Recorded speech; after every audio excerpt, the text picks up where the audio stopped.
Man, I tell you what, soul doesn't get much sweeter than this record. Gosh dog it, you talk about some memories. Let's go to that Billboard Hot 100, February 17th, 1973. A song that's on its way up. I'm pretty sure it was on its way up. It peaked. It just barely made top 40 though. I can't remember the exact chart position. Well, actually, it'll be printed on this digital display of the Hot 100. Let me bring that up for you real quick. Billboard's Hot 100, uh, February 17th, 1973. It did peak at 60. It did peak at 33. God, that should. God, that should have been top 10.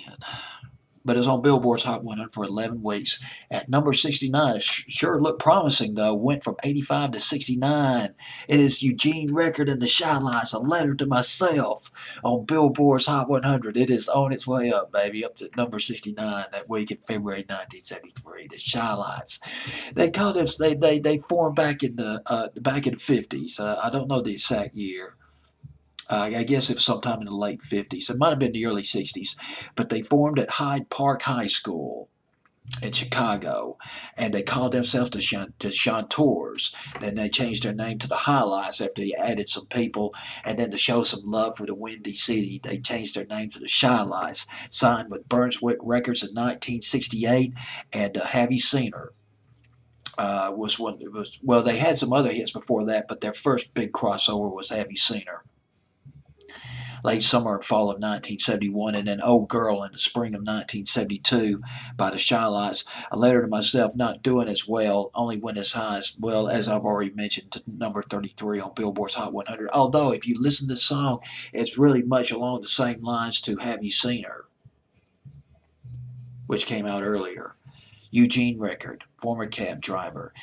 And don't quote me on this, but I do remember reading some years ago that he actually wrote Have You Seen Her in 1966 before he got that deal with Brunswick Records, but was still in the group, of course, the Shy Lights. Can't help but wonder if this song was inspired by a record that came out back in the 50s, the Sock Hop Years by Billy Williams. Remember that song by Billy Williams? I'm going to sit right down and write myself a letter. Remember that? It's sort of an up-tempo record, had that big band thing going. The song that was written back in the 30s, it was covered by Frank Sinatra, Bing Crosby, loads of people, but Billy Williams had the huge hit with it in the rock and roll era. Can't help but wonder, of course, Eugene Records came up during the sock hop years. He might have heard that record and said, man, I'm going to write something like this record. That's my guess. I'm just speculating. Man, I can't say for sure.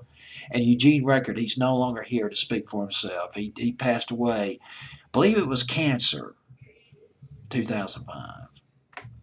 But check out this record. Listen to this record, Letter to Myself, and then compare it with the Billy Williams song out of 1957, back to the sock hop years. Gotta go back to the sock hop years.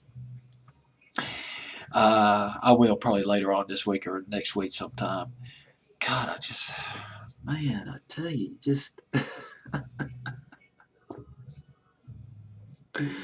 some people, I know some older people say we need more songs like this today. And there are some good soul records out there because I keep up with music. But there's just something magical about a record like this. It's talent, it's passion, and it's magic all thrown into the mix. And you just sit down and you listen to this record. You hear that yearning. You hear that yearning, that longing. You reach out, and all you reach out, all you touch is emptiness. You deal with it the best way you can. Write a little blues R&B thing. I'm gonna write a letter to myself. Shy Lights at number 68 on Billboard's Hot 100. No, I take that back. Where is that song at? Letter to Myself. God, I just, well, I can't really play it for you because I'm afraid I might run into some copyright issues. But Shy Lights, A Letter to Myself at number 69 on Billboard's Hot 100. It is on its way to the top 40 in the winter and spring of 1973.